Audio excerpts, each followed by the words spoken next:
All right, everybody. Welcome to episode 3 of the Between Two Rocks podcast. Thank you guys so much for tuning in. Today is going to be super fun. I have two of my friends here, and we're going to have a great time. And today's episode is kickball themed. So kickball season's coming up, and we have a bit of expertise in this room. So we're going to get to it. My co-host today is returning from episode 1. Please welcome Colin Ryan. Hello, back again. Good to be here. Nice. Our first repeat co-host did not take long at all. It's good. Colin, you are a bit of an expert since we were on the same kickball team. Yes. So, that's how we met. Mm-hmm. So I thought you'd be a good, person to have here. And my guest today is the king of kickball, I guess. More lords over kickball, I guess. He runs the New Haven kickball scene, the Ivy League. Please welcome Kyle Settle. Thank you for having me. Yeah. I hear king. That sounds like a dictatorship or something like that. Yeah, I mean, it's not democratized as far as I'm aware, right? It might be a dictatorship. Yeah, you're right. Yeah, I mean, certainly. There's like a little glint in your eye all of a sudden, actually. I think you really liked that. Yeah, it sounded really good. Okay, we really talked to you from this. Yeah, you were very hard to convince. It's good. So you basically are the CSR. Is that what the title is? Yeah, my role and title has changed probably the last couple of years, last 2 or 3 years. One thing has remained with kickball is like CTIV New Haven, like that's been like, my number one, my baby. One that I've kind of put the most energy into. So you run other leagues though around Connecticut? Yeah, I used to run a bunch of other leagues, and if not running them, overseeing them. So now we talk the Middletown League, the other New Haven League. Other trash league from the Valley. Reject leagues. And then I also play in other leagues, like in Hartford, so I kind of been around the block with the kickball, so to speak. Cool. But so you're only technically in charge of the New Haven League, right? Currently, right now, yeah, I'm currently only in charge of the 2 New Haven leagues right now. All right. So the spring and fall seasons that will play on Sunday afternoons, and the Wednesday summer league. Okay, so that's still going on, the summer league? Yeah, that's still going on. Yeah, it's had its bumps and bruises, but we hope to get that all smoothed out for 2018. Nice. So it must be weird. With the Ivy Leagues, we always went to Liffey's after the games, and then Liffey's closed, so now you hang out at Bro J's, as I understand it, which is Brother Jimmy's, for those who are not in the know. Yeah, that was really weird. As far as I've been involved with kickball, it was Anna Liffey's. When I say as far as I've been involved, there was only maybe one single year of its history that I was not involved. So when Liffey's literally upped and left in the middle of the night, and I find out via text messages and emails from players and regulars and everyone else in New Haven, like I have the inside scoop. We were doing an open mic there every week, and then they're like, hey, we're not doing that anymore because the bar is closed forever. Anyway, see ya. I was actually in the bathroom there, and they closed down. That's how I found out. Really? I'm surprised you weren't thrown away with the rest of the debris. Yeah, it was weird for me, especially because the night before was a Sunday. It was kickball Sunday. So we're doing our normal debauchery, having a good time, having our shots, having our I like how I've explained none of this. So basically, sorry listeners, I have not at all explained. So basically, for kickball, there's the kickball game, and like you tailgate and you hang out. But then afterwards, everybody tends to go to the bar and hang out and play Flip Cup, and then stay out way too late. And then eventually Game of Thrones comes on, and who can remember what happens after that? But So just to catch you up, we used to do that in the back of Liffey's. Yeah, and it's really 2 equal parts. The Liffey's part is just as important as the actually playing kickball part, I would say. Yeah, it's an ingrained culture. So do the other cities have things like that? I would say no. No. It's set up through Club Waka that way. That's supposed to be with bars. That's supposed to be the normal setup. You play kickball and then you go to the bar and have fun there. I've just played in a bunch of leagues and seen other leagues, and nothing really comes close to our Sunday afternoon league, because it's a Sunday. It's like a lazy day anyway. You just can't beat it. Yeah, it works out nice, right? It's like the sun is out, you're hanging out, having a few beers. You're like, of course I'll go to the bar. Cute girl's going to the bar, right? I'm going to go to the bar. That's where babies come from. That's where kickball babies come from. At least Too many stories about that. too many babies. All right. So how long have you been playing kickball? I've been playing kickball since 2009. Yeah, 2009. So my first actual day of showing up on a kickball field was May 2009. So I've been involved playing ever since then. It's been a long time now. We're in 2018. Yeah, it's been a long time. Yeah, damn. It's been a very long time. That's cool. All right. And how long have you been administratively involved? Did you just show up and you're like, I'm gonna run this shit? Because I feel like you would. I don't know you that well, but you kind of moved up a little bit, didn't you? Didn't you have a few different roles? Did you have to take any lives on your way on your ascent to the top, Oprah style? Some things I can't, speak upon. Of people had to throw it to have a slash, but no, I'm kidding. But yeah, so that first day I showed up, it was kind of weird just to show up in general because the night before a good friend was telling us that he's going to play kickball, so we made fun of him. Like kickball, are there preseason games or there tryouts? You run 40 times, like the normal stuff that most people. Yeah, of course. Yeah. We made fun of him, and we've all been there. So he showed up at my house the next day, and he's like, "We're going to play kickball," and I'm like, "I'm not going to kickball," and he's like, "I'll buy you a drink at the bar," or something like that. I'm like, "Fine, whatever." So I go and I had sale. Yeah, man, I had a great time. So that first year was fun. It was a lot smaller than what it is now. I guess we'll get to that later, but. First year was kind of fun, and then during the playoffs, the one that was running, he had a hard time putting a bracket together. Believe it or not, it was only 7 or 8 teams. I mean, I've met a lot of people who play kickball. It would not shock me that people could not do some basic seeding or So yeah, I helped them with that, which in my eyes wasn't much help anyway, but I helped them with that, and then the turn of the year, which was 2010, I got a text or an email from him saying, "Hey, are you interested in being on the kickball board?" Like, all right, I didn't know there was such a thing, but sure. So I showed up. It's like a Freemasons thing, Somewhat like that, I guess. Showed up beginning of February, and there was a group of people there, about 7, 8 people, and we're talking about the upcoming season, and they were like, we need to vote a new president. So I'm sitting there, just minding my business, and one of the girls goes, "How about Kyle?" I'm like, "I'm sorry? What?" And then everyone goes kind of like, I, and I was, Did you think it was a ruse? Did you think it was preordained when you walked in? I still don't know what happened. Mm-hmm. I walked out like, what was I set Could up? you not refuse? It was like the ring kind of thing. You had to pass it along to someone else, and they all left immediately. The burden is yours now. So I that night thought about it, and I was like, all right, I'm gonna take this head on. So I've been involved with the leadership administrative role ever since then. Roles have changed somewhat throughout the years, and then officially started working for Waka in 2013, I believe it was 2012 or 2013. Yeah, I think that's when I started playing. That's when I met Colin and my life began its downward spiral. That's right. Yeah, I think I started the year before that. So pretty soon. I don't even know how many seasons I played. Maybe 8 seasons. Do you? I definitely played 6, I think. Yeah. Maybe 7. I played a summer once. Yeah. I have a bunch of black t-shirts. Yeah, that's usually how I judge it. Count them, right. A 2012, 2011. I'm like, oh man, wow, okay. Right. And you mean seasons as in spring season and fall season right now? Right. Yeah. Total seasons, yeah. We've not put in the years that you have. Yeah. I knew enough to be I can't control this anymore. I need to walk away while I still have my life, So for me, one of the problems is just moderating myself on a Sunday. I'm not real good at having a few drinks. It's sunny. There's attractive people everywhere. We're all hanging out. I'm feeling good. I don't know when to say when. And they're like, please drink responsibly. I'm like, wow, I can't. Yeah. So it's just, and I couldn't remember what's happening on Game of Thrones. It's a real problem. Yeah. So has that scene, the after kickball scene, died down a little bit? No, I mean, as long as I've been playing, I've seen the evolution and the changes throughout kickball. So I remember when I first started, it was kind of people showed up, they played kickball, and then maybe people went to the bar. To now, people are tailgating, coming early, hanging out, eating, having drinks, then going to the bar. And then if Game of Thrones is on, or in the fall, if football is on, or whatever's happening on a Sunday, people migrate, late in the night, 7, 8 o'clock at night to a house, and it's a group of 30 people there. But it hasn't really killed the vibe as much as I thought it would have.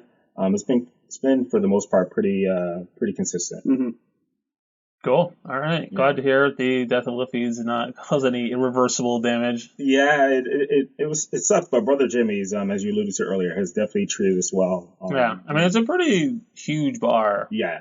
It does help. Yeah, they welcomed us with open arms. Yeah, it's kind of late, huh? Yeah, sure. So it's awesome. I love it there. So I hope we can establish the kind of camaraderie and homeship that we had with Liffey's. Gotcha. So I've heard rumors that you've considered retirement. It might be time to pass the torch. Should I not be talking about this? I'm sorry. The rumors, rumors are rumors. Have I been thinking about retiring? Diplomatic answer. I feel like I heard it from you. No, couldn't have heard it from shady source. No, once again, 10 years in the game. So I'm not saying eventually you got to hang it up. You know? I gotta say, sleeping in on Sundays is kind of nice. I miss it. Yeah. Because it's definitely like something fun to do, and it's just like you're always meeting new people. Right. But gosh, just sleeping through stuff is really great. Brunch, you can get brunch. It's pretty cool. Yeah, waking up on Monday is great too. So are you trying to sell against kickball right now, or are you? Oh no, I'm just saying. I think everybody should play, but then some of us should retire. That's all. That's all I'm saying. Yeah, eventually. I'm enjoying my retirement. That's all I'm saying. Eventually, I'll give it up. There's benefits. I'm not saying maybe. I don't want to discourage anybody, especially if you don't know a lot of people or something. Kickball is great for that. So one of the things I want to ask you about is I know for me, my friend invited me because I didn't really know a lot of people in New Haven when I first got here. Right. And she's like, "Oh, you got to play kickball." And I'm like, I didn't really this person wasn't a super close friend of mine, but I was like, all right. I don't like you. Why? Okay. Yeah. I mean, I don't want to say that. You might know what I'm talking about. But anyway, but I was like, hey, I'm like, all right, I'll give it a shot. And I was very lucky because Colin is on my team and he's a super social person. And they knew a ton of Elvira is super social. They did the skippies and all that. Okay. So it was a whole culture of partying. You joined the second iteration. Second iteration of the 2.0 era. It was a good team to land on. Yeah, right. I didn't have to be good at all. Right, I was already not the worst player and I was bad. Right. So Okay. But I think for some teams it's harder. They're not as social maybe or experienced. So how if I'm a new person, what advice would you give me in terms of making new friends or hanging out? Well, for our league, I've always said there's something for everyone in our league, and I know this is very cliche to say, but I pride myself on trying to establish that. So for the competitive person, there's teams for you, there's games there for you. You can enjoy yourself being the 5-star athlete that you think you are. You'll still have fun. For the social person or the antisocial person, there's definitely a place for you. In saying that, if you're antisocial and that's how you just want to be, then this league is not for you. Yeah, it would be a straight. I'm glad that you pulled that one back. That doesn't. If you're antisocial, it's probably not. It's not for you. Who is this antisocial, extremely competitive kickball enthusiast? I've seen many people that you can tell they're antisocial, and I kind of watch them to see how they're going to approach it for the first couple weeks, and that person always leaves after week 2 because it's too many people having fun. Too many people wanting to talk to them, so it's too much for them, so they leave, which is unfortunate. But it's almost what did you sign up for?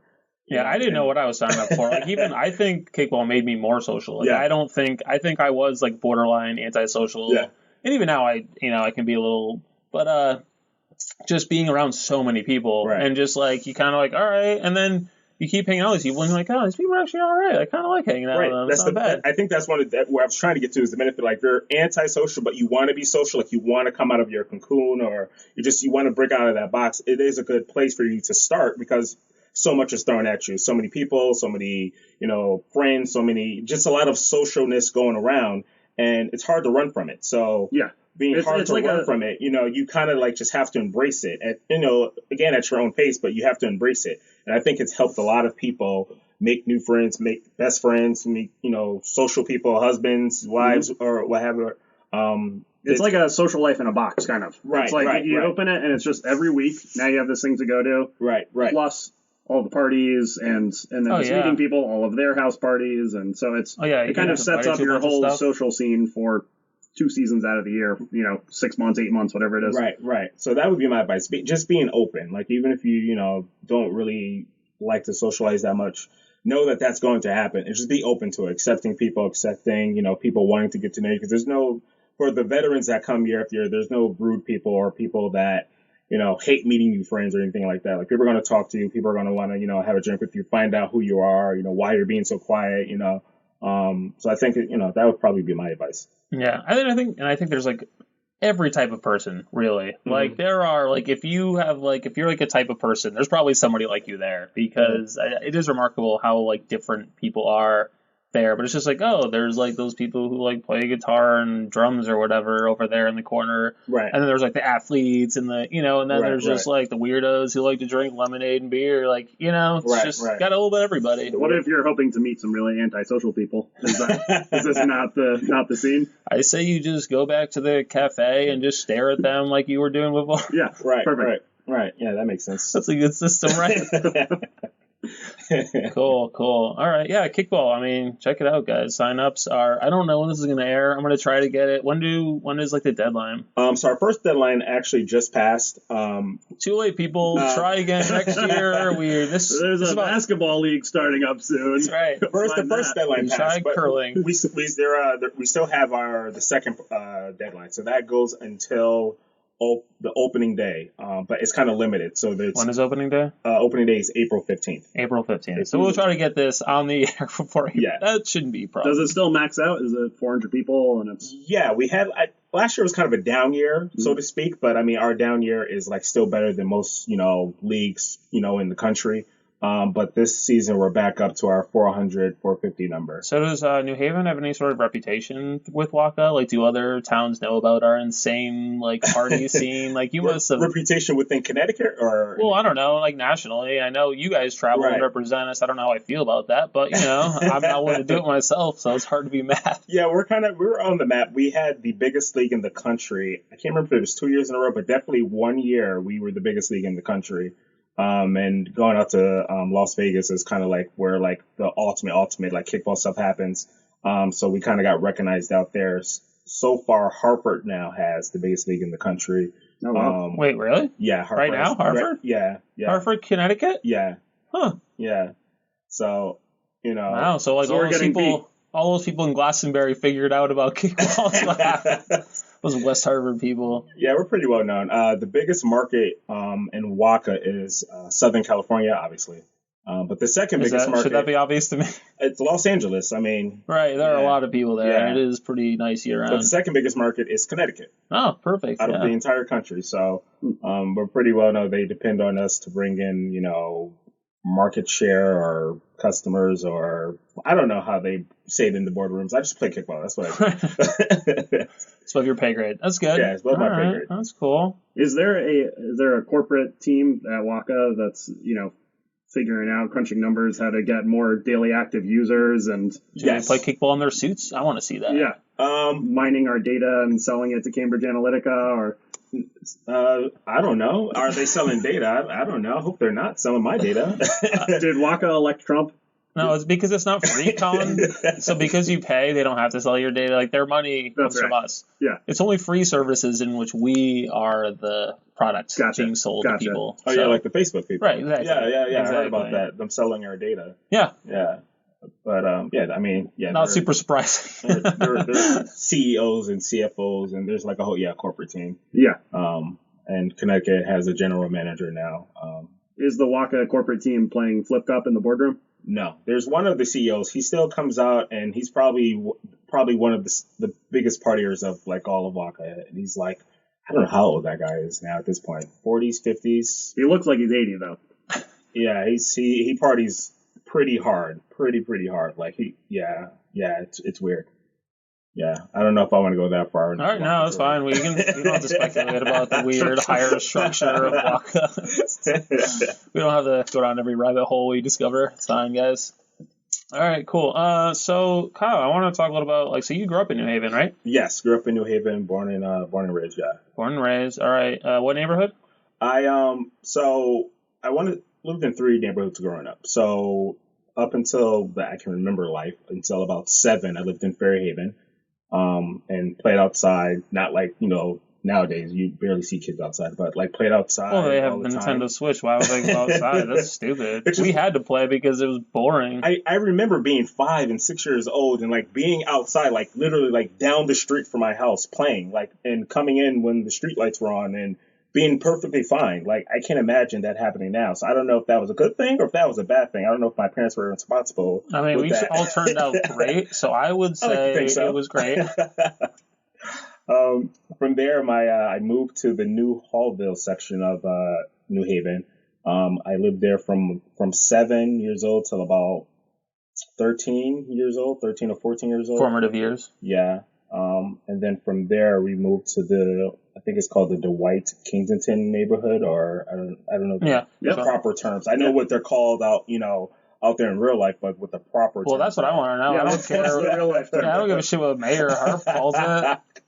This isn't that kind of a podcast. So, not taking a census here. So growing up, it might still be called these, but the New Hallville area was called the Ville. Right. Yeah. And then, that I've heard. And then the Dwight Kensington area, I believe it was called the Tray. Oh, now, why? Cool name. That is correct. I have no idea why it was called that, but that's what it was called. Nice. Yeah, I have a comic friend, and he grew up in that like Kensington area, and apparently his father was like a huge drug dealer, and I was like, you should write jokes about that. There's got to be some like great material in here. But he's like, I saw him ride my bike through that neighborhood on my way to work every day, and he's like, when I was young, that would not have been like a thing that you would do ever. That's true. That's very true. Yeah. Yeah. I have friends that live. So that area is right on the cusp of like downtown Yale. So if you're walking down Chapel Street and it's like good, bad, it turns instantly. Yeah. So I have friends that play kickball that like live over in that section. Yeah, I mean, the rents are pretty cheap. Yeah, but they're not from Connecticut. Like, they just moved there like a year or two ago. And, we'll be I'm about to walk home. Like, where do you live? You're walking where? No. We're not going to do that. We're not doing that at all. We're calling an Uber. Yeah, the Kensington projects are very particular in how quickly it changes. Because I lived on Dwight Street for a while, and if you walk down Elm, going towards, like, Stop and Shop, you're very quickly, everything is all different. It doesn't feel like Yale anymore. It feels because there's an abandoned housing project that was only half constructed. It's a weird world over there. I think a lot of New Haven in general is like that. Like, it's the outskirts of New Haven, like, it's okay, all right, everyone's fine, and then like you cross over a certain line and it's like, boom, like it's you're in a whole my street is literally like you go up to Whaley and there's the Whaley Food Mart and Liquor World, and that's just like fucking Wild West out there, man. People hanging like. You just go by Liquor World anytime it's open, and people are definitely hanging out outside there. I think I've been in Liquor World maybe once in my entire life. They do have Sea Head for $8.99, so that is pretty dope for New Haven prices. But you go like a block south, and all of a sudden, and then it's my street, and it's like it's like mixed, but it's like mostly decent. And then a block south is like beautiful Edgewood Ave, like mansions. Right. It's like a 3-block strip of just like, Yeah, I agree. It's pretty weird, interesting. I don't know how I really feel about it. Yeah. Like, how did you feel growing up, in that kind of, like, neighborhood? I assume you didn't really run with people who were too bad because you're not currently, as far as I'm aware, you could secretly be running a gang. I don't know. That would be kind of awesome. No comment. Growing up, I didn't really run into a lot of problems. I want to say that was more like quote unquote street smarts, like knowing where to go or where not to go at certain times. You just pick up on things. Like I knew people that, weren't quote unquote good people, so to speak. Yeah. So you would pick up on things from them and like kind of apply that. So you wouldn't like walk down, Kensington Street, midnight. Like that's kind of like asking for trouble. Like, so, applying those rules, like I never really had much trouble growing up, Is your family still here? Some of my family is. Yeah, some of my family is. As we've grown up, people have scattered throughout Connecticut. I mean, everyone is still in Connecticut for the most part, but everyone is scattered throughout Connecticut. So West Haven, some still in New Haven, Hamden. That's cool. So you moved around a bunch. You don't have like I did this show at Elks Club at like the Dixwell Elks Club on like Webster Street, I think it is. Right. And there were like these kids, and they were like, "Oh, we're from the Ville." Like they were all about like repping that neighborhood. You know what I mean? But you probably don't have that as much like neighborhood identity since you moved from like 3 different. You know? Yeah, I mean it was weird because I moved so much. Like my parents, bought the house in New Hallville, and we lived there from I guess it was a total of like 6 or 7 years, and then they sold the house and bought another house in the Trey area. But I always found myself in that area. So like I was catching the city bus since 5th grade. So catch the city bus or walk towards that direction because that's where a lot of my friends were and hang out or, play basketball over there.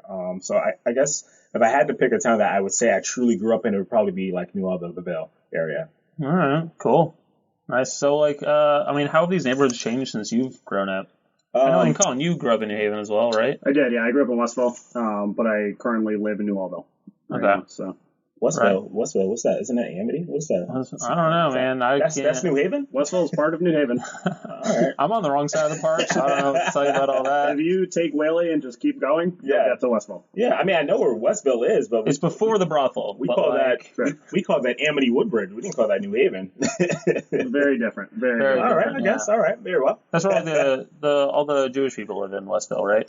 As I understand it. I've been told that. You've been told that, yeah. Right? You don't want to like own it. Like, it's okay. We're not saying that. It wasn't applicable for me, so I don't know. Oh, all right, fair. You've been told that. I mean, the JCC, the Jewish Community Center, is out that way. So yeah. Well, that is getting up towards Woodbridge. So yeah, you're right. I guess so.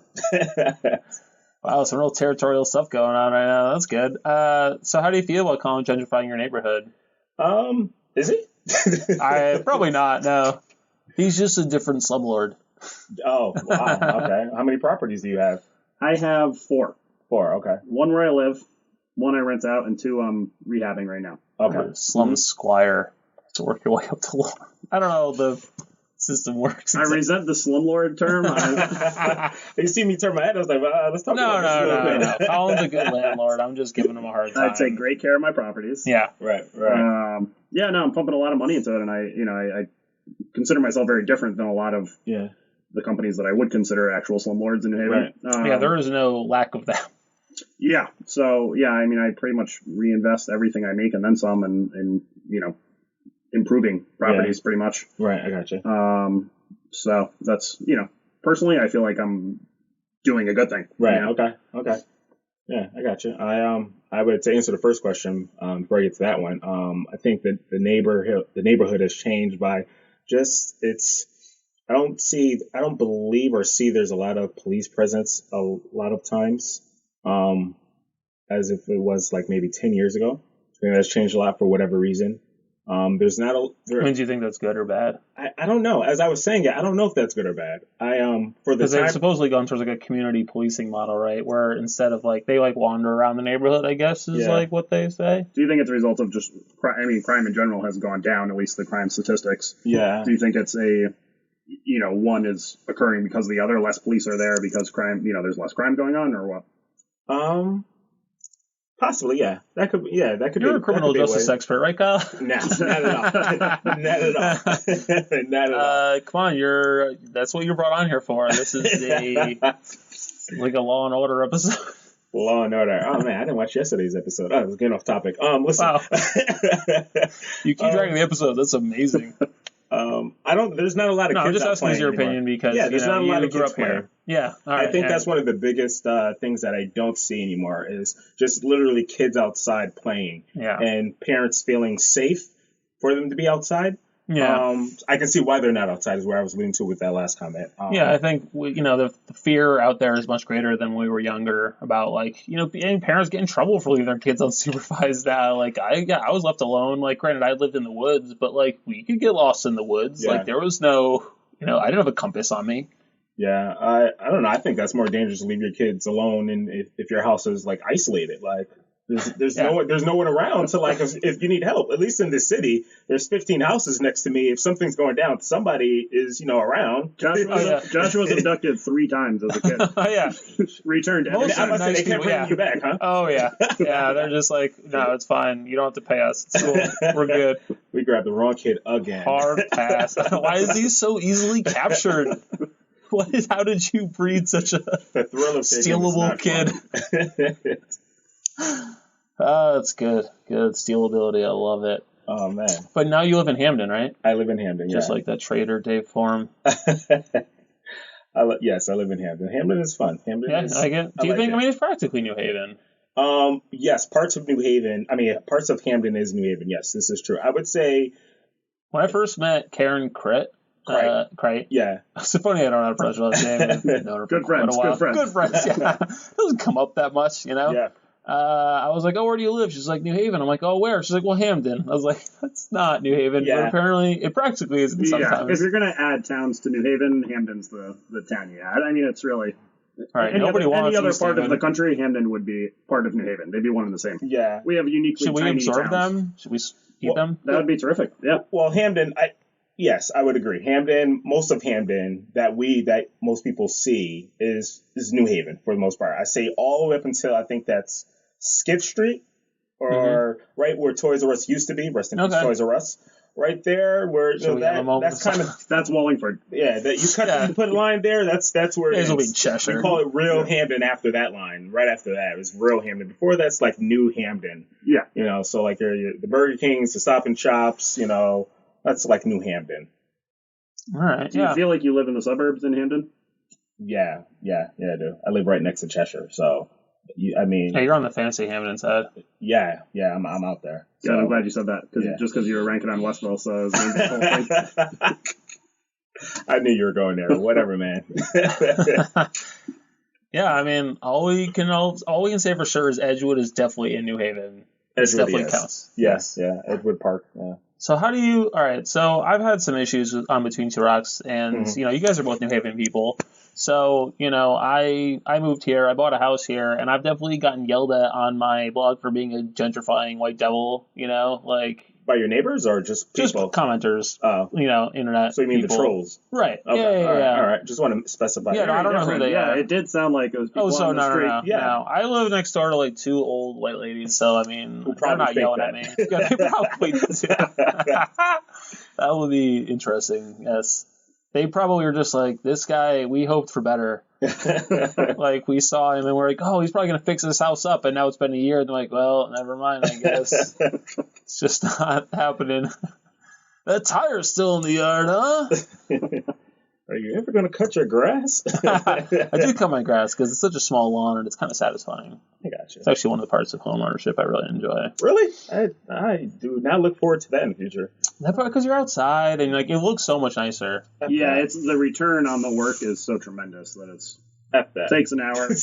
I'm the guy that's hiring somebody to cut the grass. Right. Well, I mean, where you live is a huge lawn. In New Haven, you're not likely to have a lawn that big, so you're really thinking of like it's like a half hour job, I'd rather shovel snow than cut grass. Ooh. All right, wow. Yeah. God, you got some real bad problems, huh? Yeah. That's how I feel. Yeah, I know. Yeah. I don't like bugs. I don't like bugs. I think that's what it boils down to. Yeah, I don't like bugs. Fair. Ain't no bugs bothering me in the winter when I'm shoveling snow. It's just me and the snow. You cutting grass, you got to deal with all types of stuff. I feel like I don't get that many. I don't know. Maybe the lawnmower scares them off. But I feel like I don't get bit a lot when I've never had a bug problem mowing the lawn. This is getting into deep-seated phobia styles. Welcome to Josh's Lawn Care podcast. What's your favorite way of getting rid of mosquitoes in the summer? Hey, I encourage a meandering conversation. That's what this is for, Very right. Okay, so I'm not a gentrifying white devil, is what I'm hearing? It's okay? No. How do I be a good neighbor? Because, here's the thing. So, I grew up in a very white town. Yeah. Right? And now... Which town was this? Coventry, Connecticut. Oh, yeah, it's very white. Yeah, oh, yeah. Yeah. I was, the closest thing to minority anybody knew. They're like, well, we don't have any black people, so the Jew's going to have to, stand in... Coventry. Where is Coventry? Nobody knows. Where is that? Is that Litchfield County? This is going to be like a running gag. Where is Coventry? Where is that? It is near Yukon, Northeast Connecticut. Oh, jeez. Yeah, yeah. So it's in Massachusetts. Practically. When you're driving to Boston, after you stop seeing things, that's around where Coventry is. So negative. So Tolland and all that stuff. Yeah, exactly. Yeah, Tolland is right next door. There's like a Wyndham up there or something. There's a Wyndham. That's right. Of such places. Yeah, we considered that the scary part of that part of the state, but it's not. So that's next to Brooklyn, Connecticut? I heard of stories of a Brooklyn. No, Brooklyn is more east, by Dayville. So that's super. Once you get out into East Connecticut, there's nothing. Like, I think Brooklyn is one of those towns where they like won't let people have gas stations at all. I got a party invite to Brooklyn, right? So I'm thinking, I hate going to New York, but all right. So, all right. And then I sent a text like maybe several days before. I was like, what do I need to bring? He said, I can't remember, like bring beer or whatever. And I look at the Facebook invite again, and it says like CT next to the Brooklyn. I'm like, wait, what? Like I would have ended up in New York, like looking for this place. Needless to say, I didn't go. Like I'm not driving over there. Like, yeah, it is. There's no easy way to get over there too. Yeah, my friend like went to a 4-H camp in one of those weird Dayville. Yeah. One of those towns. Yeah, it is straight country out there. But yeah, so there were, you know, it's all white people out there. Once UConn, it's all white people. And now I live in like a pretty mixed neighborhood, you know what I mean? And I'm like, I'm trying to be a good neighbor to people, but I'm also like, know that I'm not from here. Yeah. And that I don't want to pretend like I'm from here. And I'm just trying to figure out how to, you know. So the trolls, they feel this way because you bought a house in New Haven? Yeah, I guess, you know. And that I'm like, I don't know, promoting this hipster lifestyle on my blog, maybe. I don't know. Yeah, I can't even justify like a response to it because it just makes no sense. Yeah. That you bought a house and are fixing the house and you live in the house. So fixing it very, very slowly. Like, I don't understand how anyone could be upset by that. But some people Josh wants you to tell them it's okay.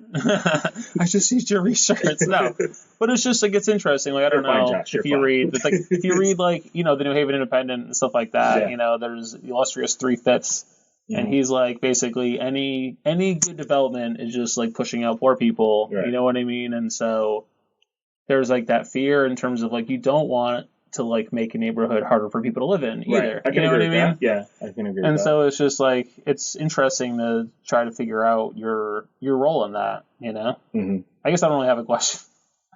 I'm more just like what do you guys think about this in general, you know? No, I don't. Yeah, I think what you're saying is, you know, when you're moving into a neighborhood that might be where more black people live traditionally or more minorities live, it's, you know, you'll run into these awkward situations down there. And I go to the New Hallville community management team meeting, and I'm like one of like 3 white dudes there. Right. So it feels a little bit different when I put in my 2 cents. I don't know. I wonder if people are just looking at me cockeyed, like, why does this guy have an opinion on things anyway? Right. All right. What is this Westville non-Jew doing? Yeah, exactly. Was that guy live in Woodbridge? Fucking Amity motherfuckers. What do you know about New Hallville problems? Probably what they're thinking. Yeah, exactly. A bunch of houses. I got a lot of thoughts about New Hallville. Yeah. I mean, that is kind of the way I feel. I feel like it would be psychologically different if I just owned investment property over there and I wasn't living there. Right. But I actually live there. So I'm like, you know, you're invested emotionally and physically. Physically, yeah. I'm there. So I'm close by, so yes. So the things that they're talking about are directly affecting me. You know, the political term, like you live in the community. Like, so what is the problem? Like, I don't know. I guess there's no problem at all. Yeah. Take that, you're fine. Random internet troll. Yeah, you're fine. Cool. Josh has a burning cross on his front yard. That's part of the problem. They keep taking my UConn flags, these damn youths. Have you considered buying a house anywhere around? Eventually. Do you know where would you, if you could buy a house? Let's say you had like, you know, X amount of money. Right. Let's not say super rich, but you know. Do you know where you would want to live? I haven't put thought to like exactly where. For me, it would have to depend on many factors, like proximity to the kickball fields. I'm assuming. Yeah, I would have to be close to the kickball fields just in case, you know, I wanted to wake up on a random Sunday and just go out there and, you know, have a quick game. Nice. Stand on your porch with your cup of coffee. I started that. Just get one of those co-working spaces over at District and just live there. Don't tell them. Wander over. Be great. So Fairhaven or East Rock will have to be your choices, right? To be by the kickball field. No, I'm not serious about that. For me, it would, you know, it would. The house depends. It would depend more on the house than the neighborhood. It would depend more on the house and depend on, I would say, proximity to highway, probably. Yeah, I think that for whatever reason, I would say getting on the highway. It's like the least transit-oriented response. Yeah. I need to be near a highway because there is no fucking way I'm taking the bus again if I can avoid it. Yeah, I just want easy, like getting here. You're in the middle of like Merritt, like I gotta do extra stuff to get here. Yeah, no, that's true. This is annoyingly not like when I bought this house. I did not really consider. I'm like, I have to become a Merritt Parkway person.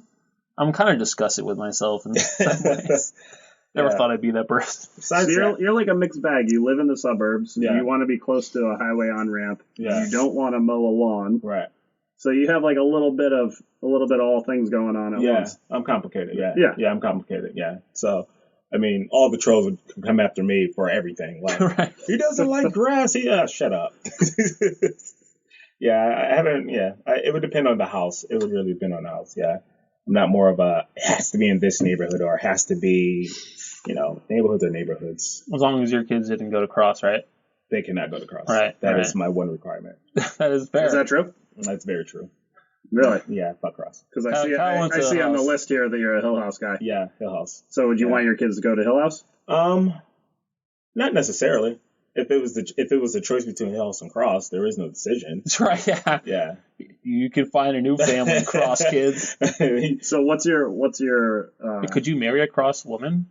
Man, like a real Romeo and Juliet situation. That's a real tough question. I do the hard hitting journalism here. Yeah. Where does your hatred for Cross come from? Because I'm with the Hills.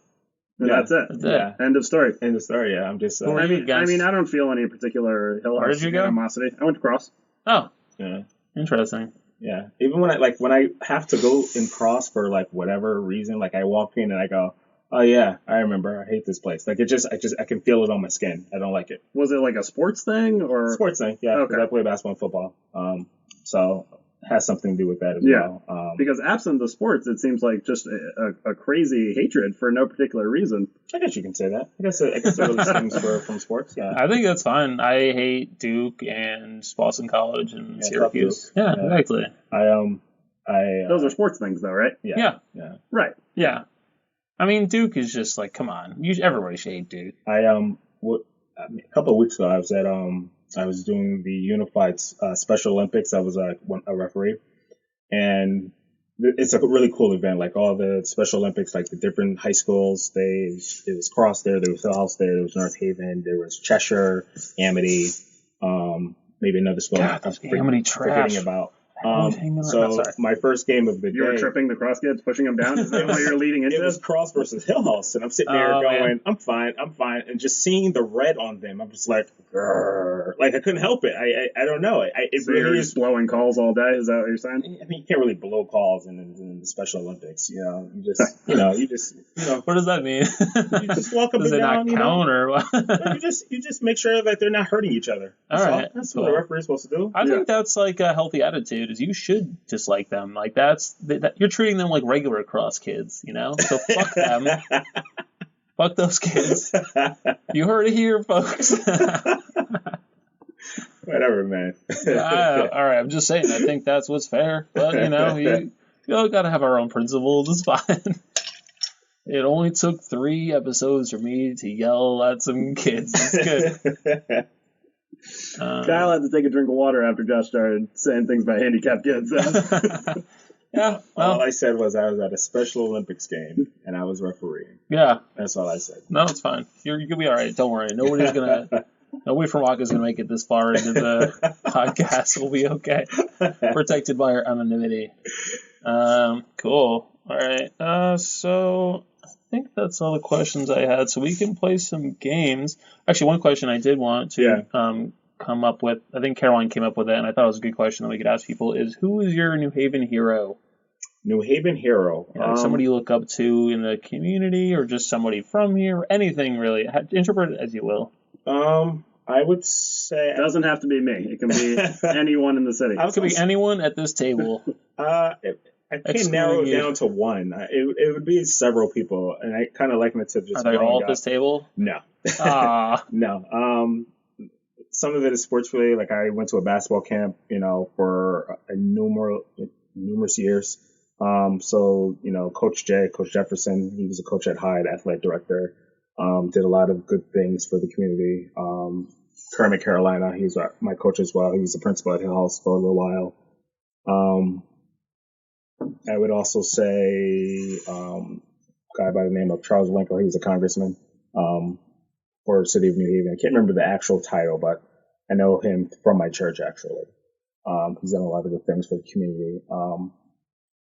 And outside of that, I would say just living in New Haven, there's a lot of struggles for, single moms.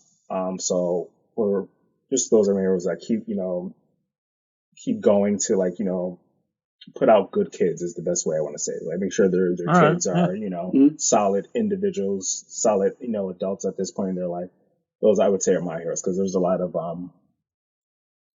adults that were jerks as kids that are jerks as adults. So, it's appreciative that the ones that actually put work into their kids, it shows now. So, wow, it's got weirdly emotional. Well, is there anything that you think, for people that are, single moms that have a hard time in New Haven, or anyone else that has a harder time growing up in New Haven, is there anything that, the community can do, the city can do to, improve that situation aside from, ignoring any large scale, socioeconomic issues that we're dealing with as a country? Is there, things that you think have helped, or, things that we could be doing better as a city? Or I think as a city, a lot of it has to do with the public schools. Like, we invested in the public schools, like as far as little things, like there's no reason why a public school should have, books that are 20 years old that are falling apart. Like, I mean, something very simple as that. Oh yeah, Coventry was like that too. We did terrible public school. Oh wait, 20-year-old? Yeah, that's exactly what Coventry was like. It was horrible. Yeah, I talked to a lot of people that are not from Connecticut or not from New Haven. They go, oh, there's so many good-looking schools in New Haven. This is brand new, and I'm going, that's for looks. That inside the school is what needs to they should have done that first before the outside. And there's a lot of charter magnet schools, and I don't really understand how any of that works. Tell you the truth, I understand, but I don't understand that magnet. It seems bad charter for public schools, and therefore I feel like I'm against it. Is my general feeling. Yeah, but I don't know enough to know. The New Haven Independent Education article is the only ones I don't comment on because I just have no idea what is going on. Right. Does that stop you on other comments? No, but I feel more full-heartedly confident in my opinion, so it's fine. Yeah. So those ones you don't know. Well, every comment links back to my blog, so it's really just a marketing ploy, guys. So are we guys pro Tony Harper? In general, I am. I definitely liked her more than her opponent. There was somebody there was a Fairhaven guy I voted for. Waka? No, before that. Hernandez? Was that in the primaries back when DeStefano was going to step down, and it was Harp and a bunch of other people. Mm-hmm. It was a wide open primary. I want to say Fernandez from Fairhaven seemed pretty legit. But I like Tony. I like her more than Justin Elliker. Mm-hmm. But certainly this 11% tax increase is not super amazing. Don't love that. Right. I don't know. It's just so complicated. But I mean, when I hear her talk, I'm just this lady's super smart. She knows what she's saying. I am totally convinced that she understands the issues better than I do. Yeah. Mm-hmm. I thought for sure she would attempt, or maybe she is attempting to run for governor.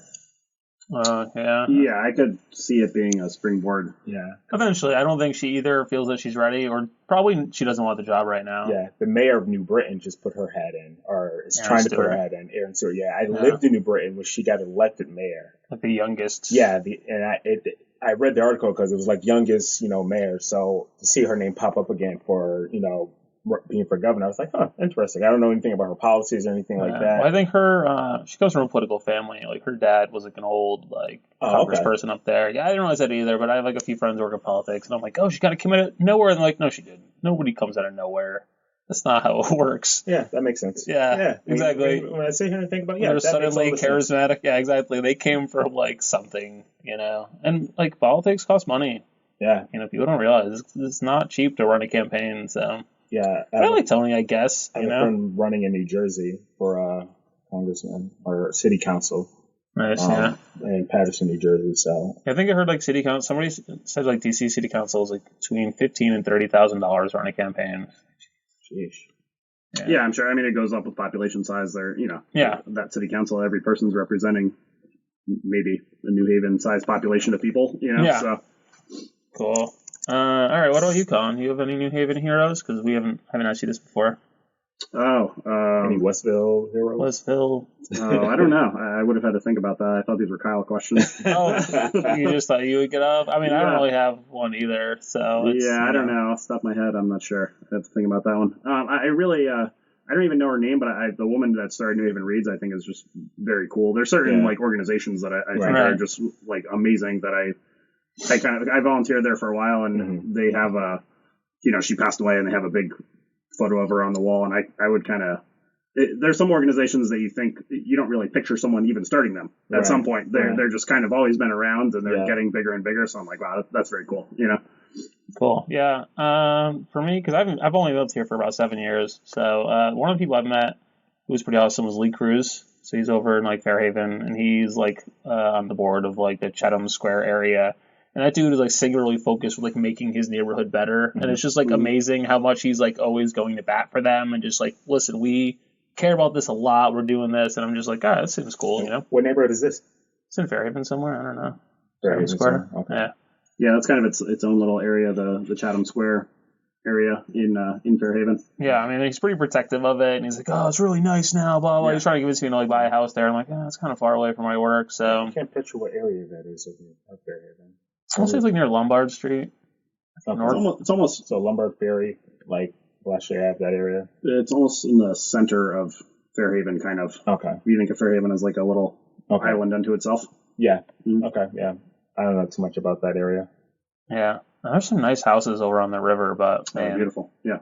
The flood issues sucks though. I looked at a house that was so beautiful, but it was just like you could tell the basement flooded fully, and you're just like, I'm not up for that. I can't have all my stuff covered in water all the time. All right, cool. Yeah, that would suck, huh? Yeah, it would be a bummer. I mean, not that I have nice stuff, but still. I mean, it's like a built-in swimming pool, though. So I mean, yeah, that's true. Yeah, it's nice. All right, so the next game that we're gonna play is I guess we'll call it Mayor for a Day. Dictator's a little heavy for that, But I mean, Dictator does make sense. Yeah, you can rule however you want. He would get overthrown in a day. It wouldn't fly in New Haven. So if you could do anything, let's say, what is a good money amount? I feel like 50K is too little, and $1 million is too much. $1 million's not too much. That goes, all right, if I give you $1 million to do something in New Haven with like a day, what would you do? I don't know if I have an answer for that. I don't know. I don't read enough for that. Yeah, well, I mean, it could just be fun. You know what I mean? You could just think of something like we don't have to books really in schools. Yeah, I was saying, it would probably start with the public schools. I'm trying to urge you not to help people. I'm saying one big ass roller coaster right on Long Wharf actually crosses over the highway and the water. That's where my mill is going. Just roller coaster. I think if you build a roller coaster, the rest of the city will just grow around that. I don't know about that. I don't know about that. You talk about like just put a carnival in the middle of New Haven. Not a carnival, just a roller coaster. I mean, there's already carnivals over by Long Wharf in that parking lot. Is there anything for any amount of money that you think you think is missing right now in New Haven? Some business or some event or something that you would like to see? We do need a GameStop. I'm so tired of having to go to Hampton to buy video games. Ridiculous. Not off the top of my head. I would say there needs to be like more small businesses for sure. I don't know if that would apply to like the $1 million or whatever, but more small businesses to help small business owners. But like I think it helps the character of like the teenagers. I think that's missing too. Like a lot of them are not getting like their first jobs at 16 years old. More kids need that crappy job to learn that they need to go to school. Yeah, 100%. Yeah, mm-hmm. I agree completely. Yeah, you need that. You need to get on the bus to go to work. You need to feel like that. For me, builds character. Like I remember my first job being TJ Maxx and having to get on the bus. Doing whatever I had to do to get on the bus, whether walk to downtown area to get on the D bus to go all the way to TJ Maxx. I'm talking. This is Deep Hampton. I think that needs to happen a lot more often. So do you think that there's not enough right now with, is it there's not enough employers to absorb the number of, kids that want crappy jobs? Yeah. You remember like the Caesars opened and there was like a line down the street? Like that's insane, There are people who want to work, I think. It's just a matter of, we need more crappy jobs available. Just are those teenagers or are those people out of work? Yeah. Probably. I think so. Probably mostly, probably a mix. A little bit of both. Yeah, I think so, a little bit of both. I think that. There's definitely teenagers working there. Yeah. Up until they closed like a month ago. I would say helping the process of like helping or rebuilding New Haven, whatever word you want to use. I think kind of for me starts in the school system. Like so that's like once again the public schools. Getting whatever you need to do, better teachers, better materials, investing money there, and outside of that, like investing into that 16, 17-year-old that first job that they learn a lot. They learn money management there. They learn bank accounts. They learn all of that. So when they're 22, 23, 24. You kind of learned all these things too, and you can have a better appreciation for your city, for your neighborhood, for your town, and thus creating a better, New Haven. Yeah, absolutely. So public schools, roughly the answer. Public schools, yeah. Nice. All right, I'm into it. Well, that million's gone quick. Yeah, that's gone in yeah. Oh my God, hours. the education budget. Yeah. I feel like you've already answered this, Colin. Do you want to answer again? Do you have a new answer? Or just more New Haven reads? Nothing new. Nothing new. Yeah, New Haven reads great. All right, I'm voting roller coaster. So roller coaster for you. Actually, $1 million. Yeah, nobody else can ride it without my permission either. So for a long time, I have wanted someone who's not me to put a climbing wall on the big brick wall. Yeah. That is next to the old basically where Tikaway is. If you can picture that, it's across from that busy bus stop on Chapel. Yeah. Okay. But no such that vacant lot. The vacant lot, that has a fence around it, and there's a big giant brick wall. I want someone to put a climbing wall there for the summer and nice. And then run people it just and fall off and die, and then bam, come on, no, you belay in, and it's a nice thing to do in the summertime. Yeah, that's cool. Yeah, I stress I want someone else to do this, not me. Yeah, I don't want to run it or do anything. Yeah, I would love there to be like a comedy club, like our performance space. Like we've talked about that. Yeah, that'd be great. I think that would be great I think downtown needs to be. Like if I had somewhere I could do comedy. More, it needs more. Somebody open a freaking club, man. A comedy club, more restaurants, more bars. Yeah, I know we lost so many recently. Yeah, we lost so many. Oh, though I hear Ordinary is opening today. Reopening, finally. Ordinary, which one was that one? That's the one that used to be Richter's. It's right on Chapel. Oh, okay. Old-timey yard and stuff. I didn't know they had they burst pipes for like 2 months. It's been a while. And they're after 2 months opening today. That's awesome. And by today I mean whenever in the past this was recorded. That's right. Currently it's March 29th. This is going to come out. Trinity still isn't open. And Trinity. Yeah, that was your last interview. Yeah, well, I talked to Eddie and he said World Cup, so like World June. Cup. Okay. It'll be away. Yeah, because they basically were hung up on the whole insurance thing. Basically until all that is figured out, they just can't do anything. Yeah, Greco told me something similar about that. Yeah, he keeps pushing it back. So he's like, he didn't want to promise anything, but I hope by now you've heard episode 2 starring Eddie Higgins and Dave Farr. And for some reason you're still listening. It's amazing.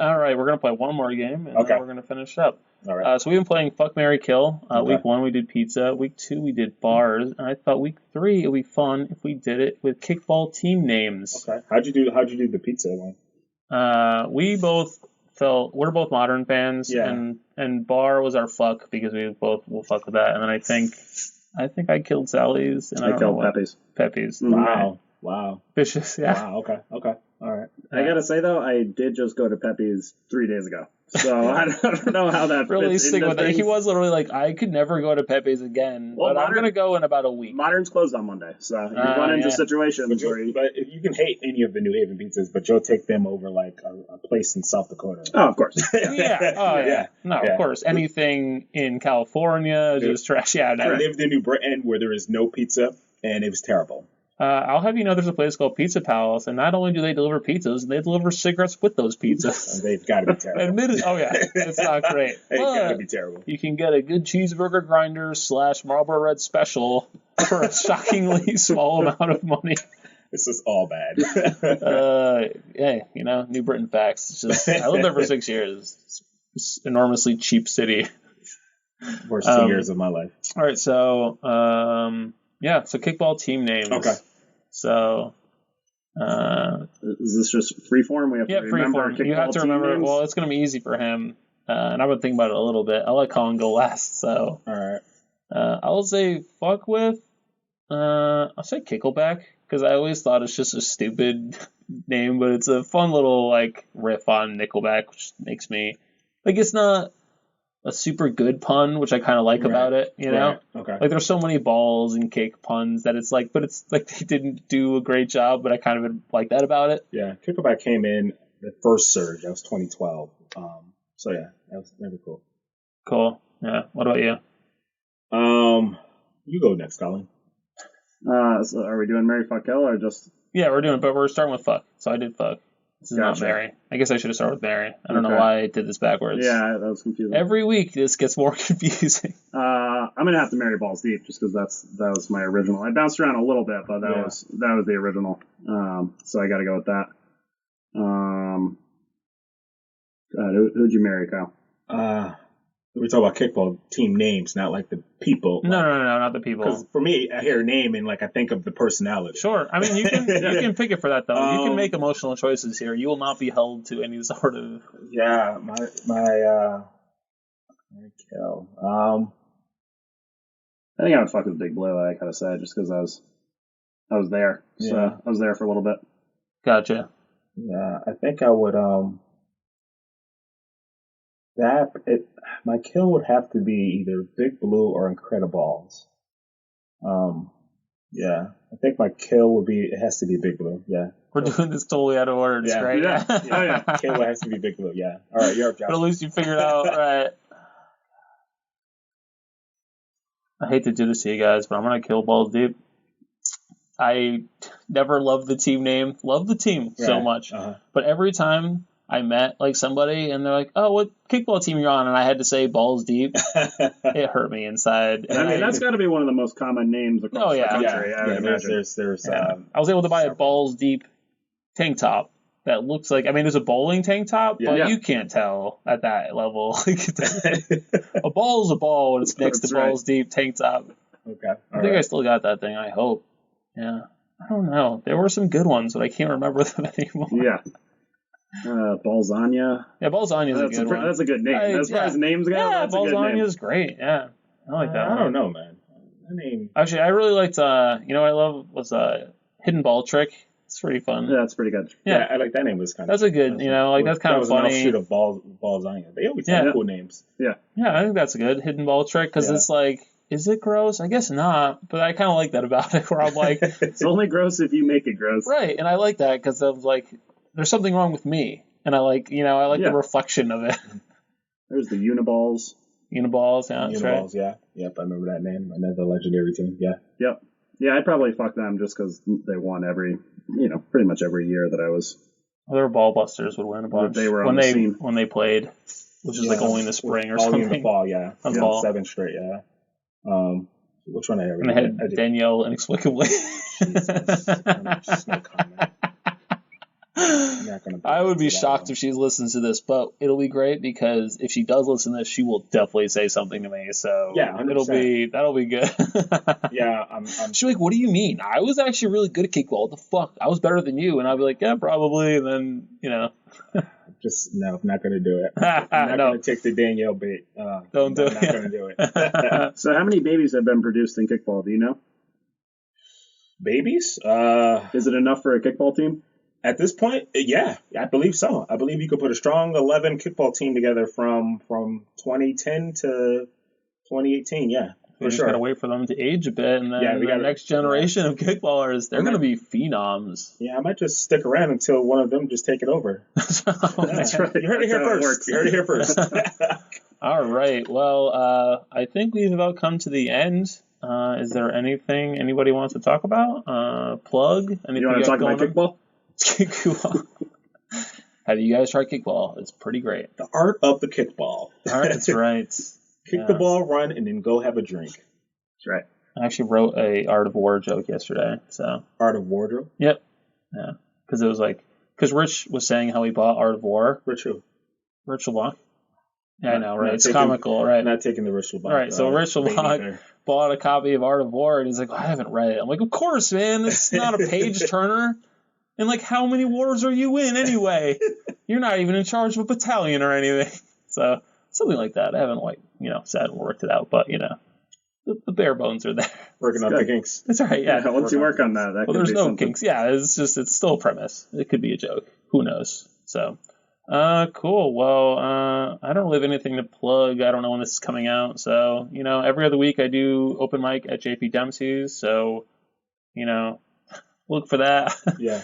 I had somebody who texted me today. She's like, "Hey, what happened with comedy last night?" I'm like, "Oh, it's not this week. It was the other week." She's like, "Oh my God, this is not a great system with God working out." So just go to JP Dempsey's, and if I'm not doing comedy, just get mad at me. There you go. It's a good system. Yeah. All right, thank you guys so much. Do you want to plug the kickball signups or? Yeah, sign up kickball.com, CTIV. First game is April 15th. So if you're unable to sign up, stop by Brother Jimmy's on a Sunday, late Sunday afternoon. Come check us out, see how we live, and sign up in the fall. Yeah, no, that's super fun. You should definitely check that out. I made a bunch of friends, and now they're stuck with me. So that could happen for you guys. That's what happened to me, actually. Cautionary tale. All right. Well, thank you guys so much for being here. Thank you so much for having me. It's fun. Yeah, thanks a lot. This is great. Thank you. All right. Bye.